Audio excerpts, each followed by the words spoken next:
អត្ថប្រយោជន៍ដែលបានមកពីការដើរទេសចរកំសាន្តការធ្វើទេសចរដើរលេងកំសាន្តដើម្បីសម្រាកលំហែមិនមែនត្រឹមតែផ្ដល់នូវភាពសប្បាយរីករាយដល់សែនជក់ចិត្តនោះទេតែនៅផ្ដល់ផលល្អទាំងសុខភាពរាងកាយនិងសុខភាពផ្លូវចិត្តដល់មនុស្សយើងទៀតផងមិនថាការទៅទស្សនាទីក្រុងថ្មីចេញទៅទស្សនាទេសភាពដ៏ស្រស់ត្រកាលឬទៅស្រូបយកខ្យល់អាកាសបរិសុទ្ធនៅតាមទីជនបទឬនៅតាមតំបន់ឆ្នេរនោះទេបើលោកអ្នកមានឱកាសធ្វើរឿងទាំងអស់នេះនោះគឺជាហេតុផលដែលលោកអ្នកគួរតែរៀបចំធ្វើដំណើរកម្សាន្តហើយតើលោកអ្នកធ្លាប់ដឹងទេថាដំណើរកម្សាន្តរបស់លោកអ្នកបានផ្ដល់អត្ថប្រយោជន៍អ្វីខ្លះចំពោះសុខភាពការដើរលេងកម្សាន្តហុចហេតុផលល្អដល់បេះដូងមិនថាតែការដើរលេងកម្សាន្តនៅក្នុងទីក្រុងឬក្នុងធម្មជាតិនោះទេកិច្ចការងារនេះនឹងជួយឲ្យលោកអ្នកដើរបានដល់ 10000 ជំហានក្នុងមួយថ្ងៃឬប្រមាណ 6 គីឡូម៉ែត្រ 5ដែលអាចរាប់បានថាជាការហាត់ប្រាណកម្រិតមធ្យមដែលល្អបំផុតការធ្វើទស្សនាចរបែបដើរមើលទេសភាពបូកជាមួយនឹងការធ្វើការងារផ្សេងៗទៀតផងនោះនឹងហុចផលល្អដល់សុខភាពជារួមពិសេសបំផុតចំពោះបេះដូងការដើរលេងកម្សាន្តជួយឲ្យមានអារម្មណ៍ដូចជាបានវិលត្រឡប់ទៅកាន់វ័យកំឡោះក្រមុំម្ដងទៀតភាពតានតឹងធុញថប់ជាបច្ច័យជំរុញឲ្យមនុស្សឆាប់ចាស់ជរាការធ្លាក់ចូលទៅក្នុងសភាវៈធុញថប់តានតឹងអារម្មណ៍ប្រៀបដូចជាការដែលយើងចាក់អរម៉ូនខតទីសូលដែលជាអរម៉ូននៃភាពធុញថប់តានតឹងចូលទៅក្នុងរាងកាយរាល់ថ្ងៃហុចផលឲ្យប្រព័ន្ធការពារជំងឺចុះទន់ខ្សោយនិងបង្កើនឱកាសដល់ជំងឺដង្កាត់ផ្សេងៗដូចនេះដែរយ៉ាងណាក្តីការសម្រាកលំហែអាចជួយព្យាបាលបញ្ហាសុខភាពទាំងនោះបានដែរ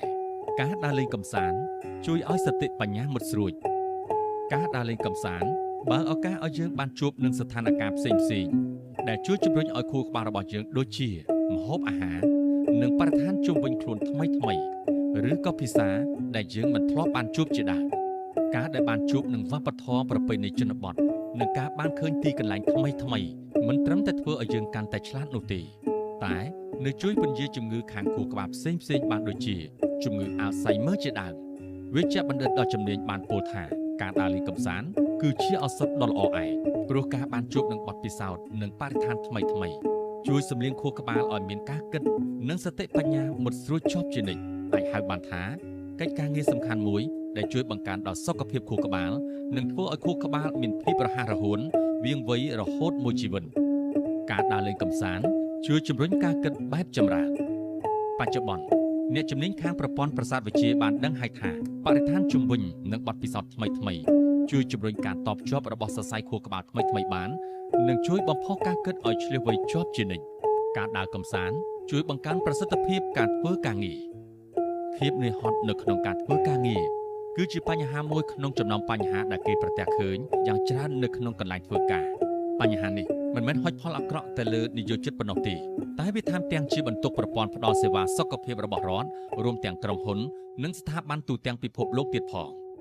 លោកវេជ្ជបណ្ឌិតដែលជាអ្នកដឹកនាំការសិក្សាស្រាវជ្រាវរឿងប្រព័ន្ធប្រសាទវិទ្យាសាស្ត្រនៃសេចក្តីសុខនិងសុខភាពល្អឥតខ្ចោះបានបញ្ជាក់ថា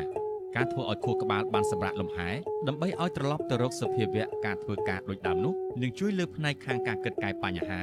និងតបជាប់ការគិតផ្សេងៗឲ្យចូលជាមួយគ្នាការដើរលេងកម្សាន្តជួយជំរុញការអភិវឌ្ឍខ្លួនឯងមិនថាលោកអ្នកស្ថិតនៅក្នុងវ័យណាឬចូលចិត្តដើរលេងកម្សាន្តបែបណាក៏ដោយគឺសុទ្ធតែទទួលបានអត្ថប្រយោជន៍ពីការរកពេលវេលាទំនេរដើម្បីទៅធ្វើទេសចរណ៍កម្សាន្ត